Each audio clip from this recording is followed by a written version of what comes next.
नमस्कार साथियों। तो आज की इस क्लास में आपका स्वागत है और आज की इस क्लास में हम पढ़ने वाले हैं अगले क्वेश्चन को, जो हमारी इंडियन पॉलिटी और कॉन्स्टिट्यूशन की जो सीरीज चल रही है उसमें।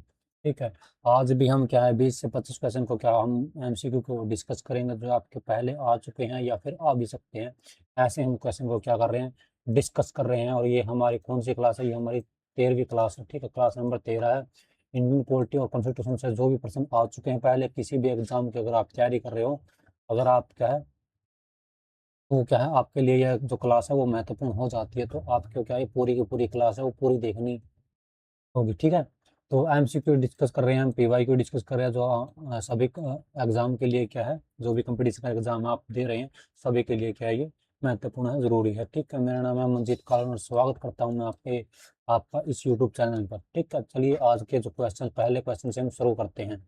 आज का जो हमारा पहला क्वेश्चन है वो है छोटे शहरी क्षेत्रों का जो प्रशासन है कौन सा निकाय करता है? क्या नगर पंचायत है, नगर पालिका परिषद है, नगर निगम निगम है, या फिर कोई भी नहीं?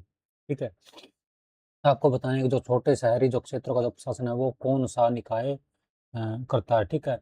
इसका जो सही आंसर होगा वो होगा नगर पंचायत। ठीक है, नगर पंचायत। नगर पंचायत क्या है? ऐसे जो क्षेत्रों का गठन किया जाता है जो ग्रामीण क्षेत्रों से क्या है शहरी क्षेत्रों में परिवर्तित हो जाते हैं। जो पहले ग्रामीण होते हैं और फिर बाद क्या है, बाद में क्या है शहरी बन जाते हैं, तो वहाँ पर क्या है नगर पंचायत होती है। ठीक है। इसे भारतीय संविधान के 74वें संविधान संशोधन, ठीक है, 74वें संविधान संशोधन के तहत क्या है 1992 में शहरी स्थानीय निकायों का जो संवैधानिक दर्जा प्राप्त है। कब? 1992। कौन सा संशोधन है? 76वां संविधान संशोधन। ठीक है। अगर आप इसको देखेंगे तो भाग IX A के आर्टिकल 243 से 243 ZG तक क्या इसका क्या है प्रावधान है हमारे भारतीय संविधान में। ठीक है। तो चलिए चलते हैं अगले प्रश्न की तरफ। अगला जो क्वेश्चन है आपका वो है नगर पालिका में महिलाओं के लिए कितने सीटें जो आरक्षित है? आपको बताने की जो नगर पालिका में है वो कितनी सीटें जो महिलाओं के लिए आरक्षित की गई है। वो जो सही आंसर होगा आपका वो 1/3, यानी कि जो 1/3 सीटें है वो महिलाओं के लिए कहाँ पर नगर पालिका में आरक्षित की गई है। ठीक है। इसमें क्या है अनुसूचित जाति और अनुसूचित जनजाति यानी कि SC और ST के लिए क्या महिलाओं के लिए यह सीटें आरक्षित कर दी गई है। ठीक है। हर राज्य में क्या अलग अलग होती है। ठीक है। जैसे बिहार, मध्य प्रदेश, राजस्थान, उत्तर प्रदेश में क्या है अपने जो राज्य कानूनों के आधार पर महिलाओं के लिए 50% है जो आरक्षण लागू कर रखा है। ठीक है, कर दिया है। ठीक है। तो चलिए चलते हैं अगले प्रश्न की तरफ। अगला जो क्वेश्चन है हमारा वो 74वें संविधान संशोधन अधिनियम ने नगर पालिका को संविधान के किस भाग में सम्मिलित करके जो है संवैधानिक मान्यता प्रदान की थी? किस भाग में की गई थी? किस भाग में की गई थी? वो की गई थी एक्स। आपको पहले जो क्वेश्चन था उसमें बता दिया था भाग एक्स, IX A में। ठीक है, IX A में। ठीक है, ये आपको देख लेना है। ठीक है। यह संशोधन है जो कौन सा हुआ था? 74वां संविधान संशोधन हुआ था। ठीक है। और जो प्रभावी कब हुआ था? तो आप कहेंगे प्रभावी कब हुआ था? तो 1 जून 1993 से क्या है प्रभावी हो गया था। ठीक है। चलिए चलते हैं अगले प्रश्न की तरफ। अगला जो क्वेश्चन है हमारा वो है पंचायत को मनमाने ढंग से कार्य करने से रोकती है जैसे कि पैसों का दुरुपयोग या चुनिंदा लोगों का पक्ष लेना। ठीक है। कौन से जो है क्या कौन रोकता है? ग्राम सभा रोकती है, जिला कलेक्टर रोकते हैं, सरपंच या फिर सचिव? कौन रोकते हैं? इसका जो सही आंसर होगा आपका वो होगा ग्राम सभा। ठीक है। ग्राम सभा है क्या पंचायत को मनमाने ढंग से कार्य करने से रोकती है, और ताकि पैसे का वो पैसा है पैसे का दुरुपयोग को भी रोका जाता है, ताकि पैसे को उसका क्या है सदुपयोग किया जाए, सही जगह पर लगाया जाए। ठीक है। तो यह क्या करती है? ग्राम सभा है ऐसा कार्य करती है। चलिए चलते हैं अगले प्रश्न की तरफ। अगला जो क्वेश्चन है हमारा वो है, भारतीय संविधान के अनुच्छेद 243 के अनुसार नगर पालिका का सदस्य बनने के लिए जो न्यूनतम आयु है वो कितनी रखी गई है? ये आपका जो है आज का जो क्वेश्चन है वो नगर पालिका और पंचायत के इर्द गिर्द घूमने वाले हैं। ठीक है, ये जो टॉपिक है ये ऐसा है। चलो आपको इसका जो क्वेश्चन है वो आंसर है वो बताना है, क्या 24 वर्ष है या 28 वर्ष है या 32 वर्ष है या फिर 21 वर्ष है? इसका जो सही आंसर होगा वो होगा 21 वर्ष। 21 वर्ष इसका जो सही आंसर होगा। जो 243 का V के अनुसार है वो कितनी उम्र है नगर पालिका के सदस्य बनने के लिए? 21 वर्ष की उम्र क्या है बताई गई है। इसमें इसी में क्या है, योग्यता भी बताई गई है, योग्यताएं बताई गई है, ठीक है। चलिए चलते हैं अगले प्रश्न की तरफ। अगला जो क्वेश्चन है हमारा वो है 6 नंबर क्वेश्चन है। भारतीय संविधान के किस अनुसूची में पंचायती राज संस्थाओं के कार्यों का जो प्रावधान है वो किया गया है? इस अनुसूची में, जो अनुसूचित अनुसूची में क्या है, पंचायती राज की जो संस्थाएं का कार्यों का प्रावधान कौन सी अनुसूची में किया गया है? वो किया गया है हमारी 11वीं अनुसूची में, ठीक, 11वीं अनुसूची में। 11वीं अनुसूची में क्या है, पंचायती राज संस्थाओं के क्या सौंपे जाने वाले जो 69 विषयों का क्या है उल्लेख किया गया है। चलिए चलते हैं अगले प्रश्न की तरफ। अगला जो क्वेश्चन है हमारा वह पंचायती राज संरचना में कितने सत्र होते हैं? कितने सत्र होते हैं ये आपको बताना है, ठीक है। कितने सत्र होते हैं सर? ये 3 सत्र होते हैं हमारे, 3 सत्र होते हैं। 3 सत्र कौन कौन से होते हैं? जैसे कि ग्राम सत्र हो गया, ठीक है, जो पहले नंबर पर हम रख देते हैं। सेकंड हो गया ब्लॉक सत्र, ब्लॉक, ठीक है। और जो थर्ड नंबर पर हो गया वो होगा जिला, जिला सत्र, ठीक है। ये जो पंचायती राज के कितने सत्र है? 3 सत्र है, ये तीन है, ग्राम, ब्लॉक और जिला सत्र है, ठीक। 20 लाख से कम जनसंख्या वाले जो राज्यों में मध्य सत्र होते हैं, क्या उसको पंचायत समिति का गठन कर क्या अनिवार्य नहीं है, ठीक। चलिए चलते हैं अगले प्रश्न। जो हमारा जो त्रिस्तरीय व्यवस्था है वो मैंने आपको बता दिया। अनुच्छेद 243 में क्या है, इसका जो कॉन्सेप्ट है वो बताया गया है। आर्टिकल 243 बी में इसका जो कॉन्सेप्ट है वो त्रिस्तरीय पंचायत का वो बताया गया है। अगला जो क्वेश्चन है हमारा वो भारतीय संविधान का कौन सा अनुच्छेद पंचायती राज स्थापित करने का निर्देश देता है? कौन सा अनुच्छेद है वो? ये अनुच्छेद है हमारा कौन सा? आर्टिकल 40। आर्टिकल 40 कहाँ पर है? डीपीएसपी में। डीपीएसपी यानी कि भारत राज्य के जो नीति निर्देशक तत्व है उसमें क्या है, ये आर्टिकल दिया गया है, ठीक है। जो कि क्या है, ग्राम पंचायतों का गठन से संबंधित है, ठीक है, स्थापित कर सकती है। चलिए चलते हैं अगले प्रश्न की तरफ। अगला जो क्वेश्चन है हमारा वो है संविधान का अनुच्छेद 1 भारत को किस रूप में घोषित करता है? क्या वो संघीय राज्य के रूप में, या फिर अर्धसंघीय राज्य के रूप में, या फिर एकात्मक राज्य के रूप में, या फिर राज्य के संघ के रूप में है? ये आपको बताना है कि किस जो हमारा आर्टिकल 1 है वो भारत को किस रूप में घोषित करता है? वो करता है राज्यों के संघ के रूप में, यानी कि हमारा जो भारत है वो कौन है? राज्यों का संघ है, राज्यों का संघ है। राज्यों का संघ मतलब कि हमारा जो राज्य यानी कि हरियाणा है, पंजाब है, ठीक है, हिमाचल प्रदेश है, ये जो राज्य है इनका जो संघ से इनसे मिलकर क्या है हमारा जो भारत बनता है। ये क्या है, India that is Bharat shall be A union of state, यानी कि भारत अर्थात इंडिया राज्यों का एक संघ होगा। यानी कि जो राज्य है वो किसी प्रकार से क्या है, इनके बीच समझौते नहीं है, जो किसकी मान्य होगी वो भारत सरकार की मान्य होगी। ये राज्य है किसी भी प्रकार से अलग नहीं हो सकते, ठीक है, ऐसे टूटकर अलग नहीं हो सकते। डॉक्टर भीमराव अंबेडकर ने स्पष्ट किया था कि भारत को क्या है, यूनियन ऑफ स्टेट इसलिए कहा गया क्योंकि कोई भी जो राज्य है संघ से अलग होने का जो अधिकार है वो नहीं रखता। डॉक्टर भीमराव अंबेडकर जी ने ये बात बोली थी। चलिए चलते हैं अगले प्रश्न की तरफ। अगला जो क्वेश्चन है हमारा वो है भारतीय संविधान में कितनी अनुसूची है? बहुत ही आसान क्वेश्चन है, इसका जो आपको आंसर देना है वो अपने को बताना है कमेंट में, ठीक है। कमेंट में बताना है कि हमारे जो भारतीय संविधान में कितनी अनुसूचियां है। 6 है, 12 है, 18 है, 24 है? सही आंसर आपको बताना है कमेंट में, ठीक। चलिए चलते हैं अगले प्रश्न की तरफ। अगला जो क्वेश्चन है हमारा वो है अब तक जो भारत के संविधान में उद्देशिका यानी प्रेम्बल में कितनी बार संशोधन हो चुका है? ये आपको बताना है कितनी बार संशोधन हुआ है सर? एक ही बार हुआ है। एक ही बार कब हुआ है? एक ही बार हुआ है 42वां संविधान संशोधन, 42वां संविधान संशोधन 1976, ठीक है। ये पहली बार क्या है उद्देशिका में या फिर प्रेम्बल में का हमारा संशोधन हुआ है। इसे क्या कहा जाता है? इसे मिनी कॉन्स्टिट्यूशन भी कहा जाता है। इस जो ये जो संशोधन हुआ था, ठीक है, इसमें शब्द जोड़े गए थे 3, अगर आपको याद हो तो समाजवादी, समाजवादी, ठीक है, पंथ निरपेक्ष, ठीक है, पंथ निरपेक्ष और अखंडता। ये तीनों जो शब्द है वो इसमें इसी संविधान संशोधन 42वां संविधान संशोधन 1976 के तहत क्या है जोड़े गए थे प्रियम्बल में। चलिए चलते हैं अगली प्रश्न की तरफ। प्रश्न नंबर 12 है जो हमारा वो निम्नलिखित में से वह कौन सा संवैधानिक संशोधन है जिसके द्वारा राजनीतिक दल बदल के प्रतिबंध क्या है लगा दिया गया, यानी कि दल बदल बदल क्या प्रतिबंध लगाया है? वो था हमारा 1985 का 52वां संविधान संशोधन, जिस पर क्या है राजनीतिक दल बदल पर क्या है प्रतिबंध लगा दिया ताकि क्या है दल बदल ना कर सके।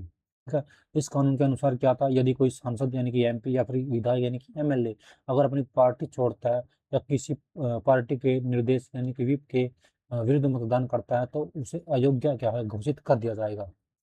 इस तरह का ये कानून था ताकि कोई भी जो एंटी डिफेंस लॉ है ये बना दिया गया। ठीक है, यानी कि दल बदल विरोधी कानून भी इसे क्या है, कहा जाता है। अगला जो क्वेश्चन है हमारा वो है भारतीय संविधान का जो अनुच्छेद 41 है, कुछ मामलों में काम, शिक्षा और सार्वजनिक सहायता प्राप्त करने का जो अधिकार है वो किससे संबंधित है?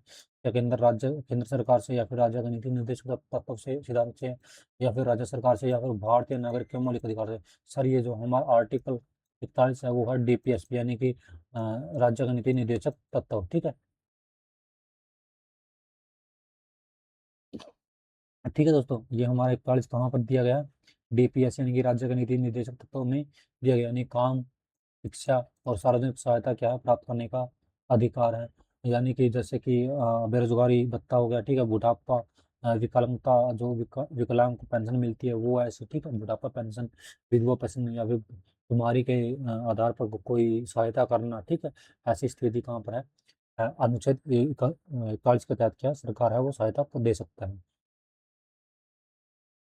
अगला जो क्वेश्चन की तरफ हम चलते हैं वो है मौलिक अधिकारों की सूची में जो संपत्ति का अधिकार था वो किस संशोधन के द्वारा क्या हटा दिया गया था? सर्व संशोधन था, 45वां संविधान संशोधन था। ठीक है, इसमें क्या है, संपत्ति का जो अधिकार था, जो मौलिक अधिकारों में से क्या हटा दिया गया था। पहले हमारे जो मौलिक अधिकार थे वो 7 थे, लेकिन अब क्या है, अब कितने हैं, वो 6 हैं। ठीक है, यानी कि जब ये हमारे मूल संविधान में था, वो कहाँ पर था, 19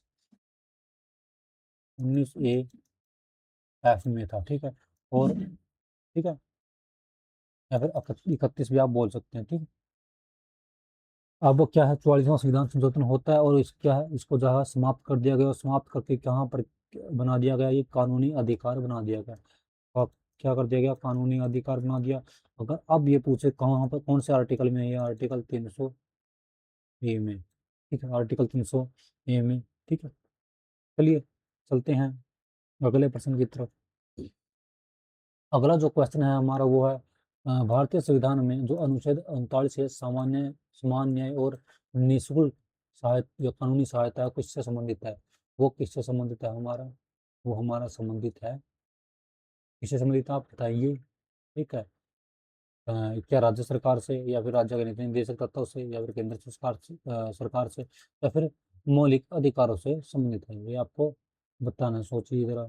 ठीक है, इसका जो सही आंसर होगा वो होगा राज्य के नीति निर्देशक तत्व। राज्य के नीति निर्देशक तत्व से क्या है हमारा, ये संबंधित है, किससे संबंधित है, राज्य के नीति निर्देशक तत्व से, यानी कि डीपीएसपी से क्या है, संबंधित है हमारा। चलिए ठीक है, चलिए चलते हैं अगले प्रश्न की तरफ। अगला जो क्वेश्चन है हमारा वो है भारतीय संविधान में किसकी सिफारिशों पर मूल कर्तव्य को क्या सम्मिलित किया गया था? मूल कर्तव्य को किसकी सहायता से सम्मिलित किया गया? क्या वो सत्यानंद समिति थी, या फिर श्रवण सिंह समिति थी, या फिर शाह आयोग था, या फिर प्रशासनिक सुधार आयोग था? कौन सा आयोग या फिर कौन सी समिति थी जिसकी सिफारिश पर क्या है जो मूल कर्तव्य है वो संविधान में ऐड किए गए थे, जोड़े गए थे? और वो थी श्रवण सिंह समिति। श्रवण सिंह समिति की सिफारिश पर क्या है, मूल कर्तव्य को जोड़ा गया। श्रवण समिति का जो गठन है, गठन 1976 में होता है। ठीक है, हाँ, 76 में होता है। ठीक है, 42वां संविधान संशोधन हुआ अब 1976 में, आपको पता ही है। तो इसी में क्या है, जो मूल कर्तव्य है, मौलिक कर्तव्य है हमारे, वो जोड़ दिए गए। ठीक है, 42वां संविधान संशोधन 1976। ठीक है, आपको याद रखना है। कौन से आर्टिकल में जोड़े गए, अगर आपसे ये पूछे तो आर्टिकल 51 ए में, भाग 4 में, भाग 4 ए में। ठीक है, भाग 4 में, और आर्टिकल 51 में। ठीक है, 10 मूल कर्तव्य जोड़े गए थे। ठीक है, अब कितने, अब 11, 11वां कब जोड़ा होगा? अब 11वां जोड़ा गया था, हम पहले भी देख चुके हैं। 80वां संविधान संशोधन होता है और 2002 में 11वां जो मूल कर्तव्य है वो जोड़ा गया था। ठीक है, क्योंकि ये मूल कर्तव्य जो 6 से 14 वर्ष के जो आयु है, आयु के जो बच्चे हैं उनको क्या शिक्षा दिलाना, कि उनके जो अभिभावक है या फिर माता पिता का क्या होगा, कर्तव्य होगा। ठीक है, चलिए चलते हैं अगले प्रश्न की तरफ। अगला जो क्वेश्चन है हमारा वो है डेमोक्रेसी शब्द से पूछा गया है। डेमोक्रेसी जो शब्द है वो किस भाषा का शब्द है। सिंपल सा ये क्वेश्चन है सर, ये इसमें कोई भी हमें डाउट नहीं है, वो ग्रीक भाषा का शब्द है डेमो। डेमो यानी कि डेमोस, ठीक है। या फिर एक होता है, ये इनसे सब मिलकर बना है और, ठीक है, इनसे मिलकर बनता है, ठीक है। डेमोस यानी कि जनता, यानी कि लोग, ठीक है। और कॉर्प्स यानी कि क्रोर्स माने कि शासन, शासन या फिर शक्ति या फिर रूल, ठीक है। यानी कि जनता का रूल, जनता का शासन, लोगों का शासन, लोगों की शक्ति, इस तरह से क्या है, डेमोक्रेसी का क्या शब्द बन जाता है। यानी कि जो लोकतंत्र है वो, उसका क्या अर्थ है, जो ऐसी शासन व्यवस्था होती से है जिसमें जो अंतिम सत्ता है वो किसके हाथ में है, वो जनता के हाथ में है, जनता के पास में है, ठीक है। चलिए चलते हैं अगले प्रश्न की तरफ। अगला जो क्वेश्चन है हमारा वो है, निम्नलिखित में से किस अनुच्छेद में परिभाषा, अनुच्छेद में परिभाषा की जो मूल अधिकार है, नस्ल, जन्म, पंथ, जाति या लिंग के आधार पर भेदभाव के बिना क्या सभी शर्तें जो लागू होगी। अनुच्छेद 15 में, अनुच्छेद 21 में, अनुच्छेद 25 में, अनुच्छेद 30 में कौन सा है जो किस अनुच्छेद में है, ये आपको बताना है सर। वो अनुच्छेद होगा, वो अनुच्छेद होगा हमारा 15।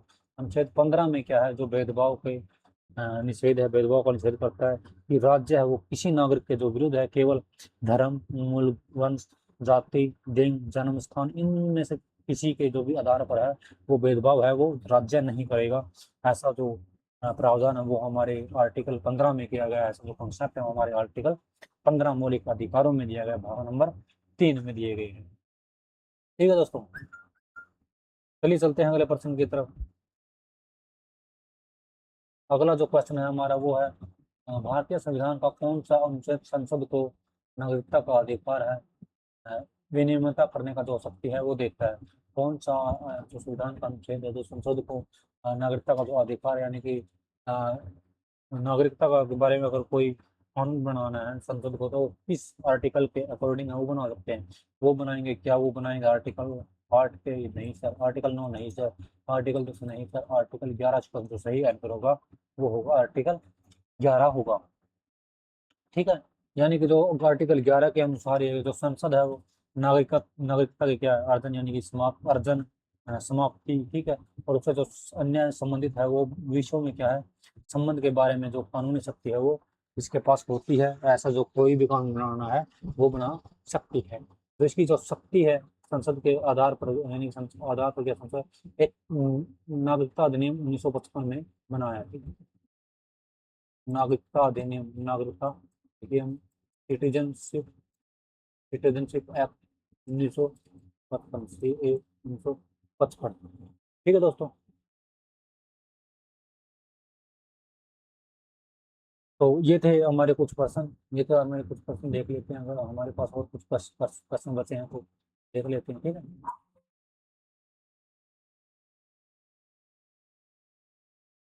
तो नहीं, बस यही क्वेश्चन थे। आज की क्लास में लगभग 19 क्वेश्चन थे, कम थे थोड़े, ठीक है, हम 20 से 25 क्वेश्चन करते हैं। तो आज के क्वेश्चन में, आज की क्लास में इतना ही, ठीक है। आपको क्या करना है, ये टेलीग्राम है जो चैनल है वो ज्वाइन कर लेना है, टेलीग्राम है पे ये पीडीएफ और नोट्स के लिए आपको क्या कर लेना है, ज्वाइन कर लेना है, ठीक है। इसका जो लिंक है वो डिस्क्रिप्शन में आपको मिल जाएगा। आपको यहाँ पर पीडीएफ मिलेगी, रिटन नोट्स मिलेंगे और लेटेस्ट जो अपडेट है वो आपको यहाँ पर सबसे पहले मिलती है। तो आपको क्या करना है, या तो आप इस क्यूआर कोड को स्कैन करिए, आप सीधे टेलीग्राम पर पहुंच जाएंगे, या फिर टेलीग्राम में, और टेलीग्राम का जो लिंक है वो नीचे दिया गया है डिस्क्रिप्शन में, आप उस पर क्लिक करिए, आप सीधे हमारे टेलीग्राम पर पहुंच जाएंगे और वहाँ से क्या उसको ज्वाइन करिए।